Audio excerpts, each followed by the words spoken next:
కర్నూలు ఒకప్పుడు ఆంధ్ర రాష్ట్రానికి రాజధానిగా ఉండేది. శ్రీకృష్ణదేవరాయల కాలంలో రాయలసీమను రతనాల సీమగా చెప్పుకునేవారు. చాలా మందికి కర్నూలు గురించి ఇంతవరకు మాత్రమే తెలుసు.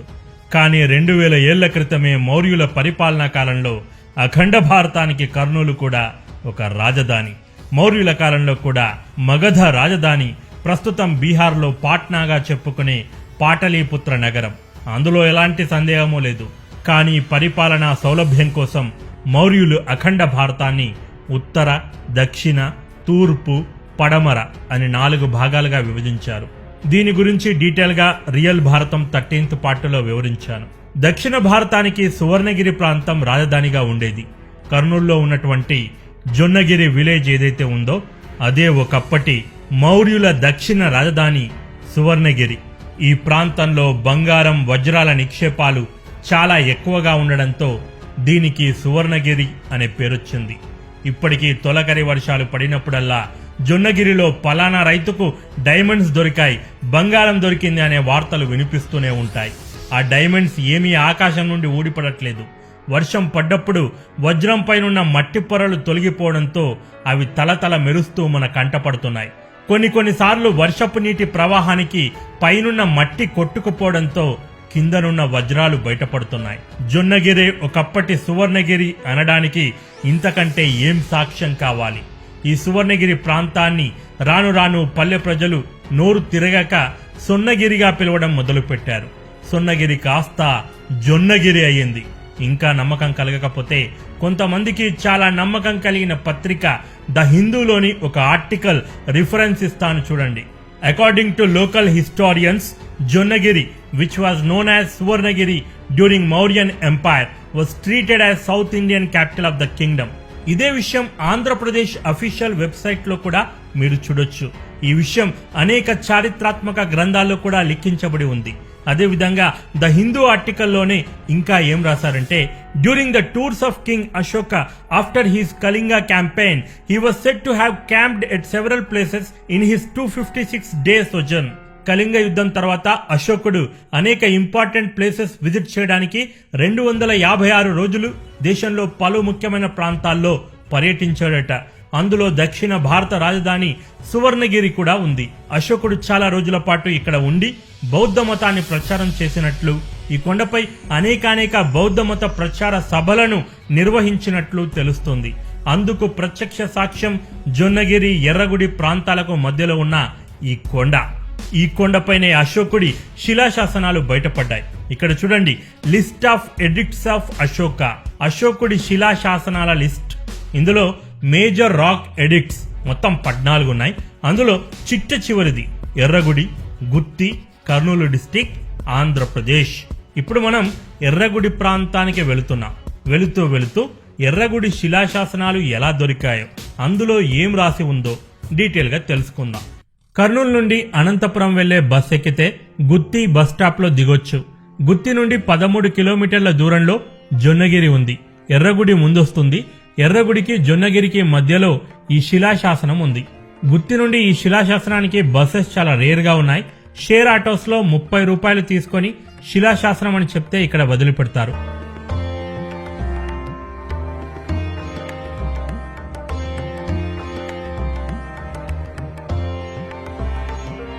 ఇక్కడ బోర్డు చూడొచ్చు. ఇక్కడ నుండి 1.5 కిలోమీటర్స్ నడిచి వెళ్ళాలి. ఓన్ వెహికల్ గనక ఉంటే లోపల వరకు వెళ్ళొచ్చు. మనకు ఆప్షన్ లేదు కాబట్టి నడక మొదలు పెడదాం. లక్కీగా ఏంటంటే ఈ రోజు వచ్చేటప్పుడు డోన్ ప్రాంతంలో విపరీతంగా వర్షం పడుతుంది. సో దాని ఎఫెక్ట్ వల్ల ఈ ప్రాంతం కూడా వర్షాకాలంలో మాదిరి చల్లగా ఉంది. ఓ రకంగా కాలినడకన వెళ్లడం మంచిదే అయింది. నాకు మధ్యలో కొన్ని రాళ్లు కనిపించాయి. చూడ్డానికి ఇవి న్యాచురల్ గా అసలు అనిపించలేదు. వాటిని చూస్తే ఉలితో చెక్కబడిన శిలల మాదిరి కనిపిస్తున్నాయి. మీరు చూడొచ్చు. దీని అర్థం మౌర్యుల కాలంలో లేదా ఆ తర్వాతి కాలంలో అయి ఉండొచ్చు. ఈ ప్రాంతంలో ఈ శిలాశాసనం కాకుండా ఇతర కట్టడాలు కూడా ఉండేవి.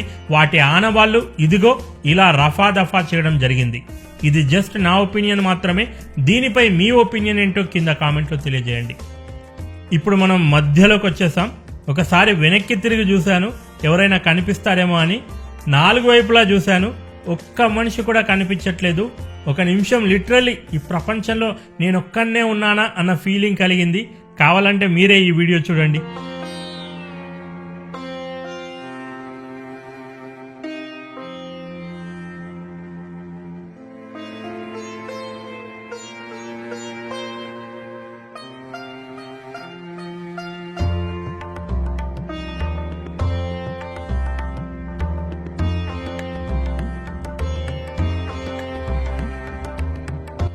ఫైనల్లీ డెస్టినేషన్ రీచ్ అయ్యాం. ఎంట్రన్స్ లో బోర్డును చూడొచ్చు. చెట్లతో చేసిన న్యాచురల్ గేట్వే చాలా అందంగా ఉంది. ఎర్రగుడిలో ఈ శిలాశాసనాలు మొట్టమొదట 1928లో బయటపడ్డాయి. ఒక కొండపైన ఈ శిలాశాసనాలు దొరికాయి. ఈ కొండను ఏనుగు కొండ అని పిలిచేవారు. 1928లో ఏ ఘోష్ అనే ఒక ఖనిజ శాస్త్రవేత్త ఈ ప్రాంతంలో ఖనిజాలను వెలికితీస్తూ కొన్ని రాళ్లను గమనించాడు. ఆ రాళ్లపై ఏదో రాసి ఉన్నట్లు అతడు గుర్తించాడు. వెంటనే ఈ విషయాన్ని ఘోష్ గారు అప్పటి పురాతత్వ శాఖ డైరెక్టర్ జనరల్ HR గ్రీవ్స్ గారికి తెలియజేశారు. 1929 ఫిబ్రవరిలో వాళ్ళు ఇక్కడికి ఒక టీంని పంపించారు. మొదట్లో 4, 12 తప్ప మిగతా అశోకుడి శాసనాలన్నీ కొండపై దొరికాయి. ఆ తర్వాత అవి కూడా దొరికేశాయి. అప్పట్లో 1929 జూన్ 11న గవర్నమెంట్ పత్రికాముఖంగా జొన్నగిరి ఎర్రగుడి శిలాశాసనాలపై ఒక ప్రకటన కూడా చేసింది. శిలాశాసనాలు రాయబడినటువంటి 6 పెద్ద పెద్ద కొండరాలను ఇప్పటికీ మనం ఇక్కడ చూడొచ్చు. వీటికి ABCDEF శిలాశాసనాలుగా పేరు పెట్టారు. శిలాశాసనాలపైన ప్రాకృత భాషలో బ్రాహ్మీ లిపిలో రాయడం జరిగింది. మొదటి 5 శిలాశాసనాలపై లిపి అంత స్పష్టంగా కనిపించదు, కానీ 6వ శిలాశాసనం F శిలాశాసనంపై రాయబడిన లిపిని స్పష్టంగా చదవచ్చు. ఈ బ్రాహ్మీ లిపిలో ఎడమ నుండి కుడివైపు రాస్తారు. ఇక్కడ మీరు శిలాశాసనాలను చూడొచ్చు. శిలాశాసనాలపై రాయబడిన లిపిని గమనించండి. అలాగే అశోకుడు ఒకప్పుడున్నటువంటి కొండ గుహలను మీరు చూడొచ్చు. మేబీ రీసెంట్గా ఈ కొండలు జారిపడకుండా ఆర్కియాలజీ డిపార్ట్మెంట్ వాళ్ళు చిన్న చిన్న రాళ్లతో ఈ సేఫ్టీ అరేంజ్మెంట్స్ చేసి ఉంటారని నేను అనుకుంటున్నాను. ఈ శిలాశాసనాలపైన మెయిన్గా ఏం రాస్తుందో చూద్దాం. పురావస్తు శాఖ వాళ్ళు తెలుగులోకి ట్రాన్స్లేట్ చేసి పెట్టిన ఈ బోర్డు చూడండి.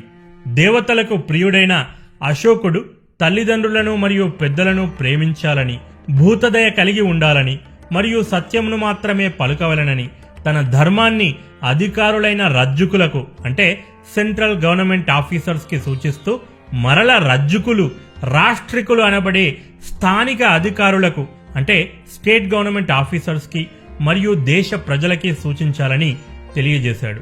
అశోకుడి ధర్మం ఏంటో మనందరికీ తెలిసిన విషయమే. నిజానికి ఇవన్నీ వేదాల్లో, మహాభారత, రామాయణ గ్రంథాల్లో ఎప్పుడో చెప్పారు. అశోకుడు స్వయంగా వచ్చి ఇక్కడ శిలాశాసనాలు వేయించారు అంటే ఈ ప్రాంతం మౌర్య సామ్రాజ్యంలో ఎంత ఇంపార్టెంట్ ప్లేసో మీరే అర్థం చేసుకోవచ్చు. మన తెలుగు గడ్డ అంత గొప్ప చరిత్రను కలిగి ఉంది. ఇక పర్యాటక పరంగా చూసుకున్నట్లయితే ఆర్కియాలజీ డిపార్ట్మెంట్ వాళ్ళు ఈ క్షేత్రాన్ని చాలా బాగా డెవలప్ చేశారు. కానీ ట్రాన్స్పోర్టేషన్ ప్రాబ్లం అయితే బీభత్సంగా ఉంది. నా ఒపీనియన్ ప్రకారం ఓన్ వెహికల్స్ ఉంటేనే ఈ ప్రదేశానికి వెళ్ళి విజిట్ చేయండి, ముఖ్యంగా ఫ్యామిలీస్. ఫెసిలిటీస్ విషయానికి వస్తే పర్యాటకులు పెద్దగా లేకపోయినప్పటికీ ఫ్రిడ్జ్ లో కూల్ వాటర్ ని అందజేస్తున్నారు. అలాగే నీట్నెస్ చాలా బాగా మెయింటైన్ చేస్తున్నారు. గ్రీనరీ చాలా బాగా మెయింటైన్ చేస్తున్నారు. నిజంగా ఇది అభినందించదగ్గ విషయమే. తెలుగు వారి ఘనకీర్తిని, ముఖ్యంగా సీమ గొప్పతనాన్ని చాటి చెప్పే ఈ వీడియోను అందరూ తప్పకుండా లైక్ చేసి షేర్ చేయండి. మన భారతం నెక్స్ట్ ఎపిసోడ్లో కర్నూలు కోటను, అదే కొండారెడ్డి బుర్జును చూడబోతున్నాం. రెడీగా ఉండండి. ఇదే వీడియో మరో వీడియోతో మళ్ళీ కలుద్దాం. This is Prashant signing off. Bye bye and take care. Jai Hind. Vande Mataram.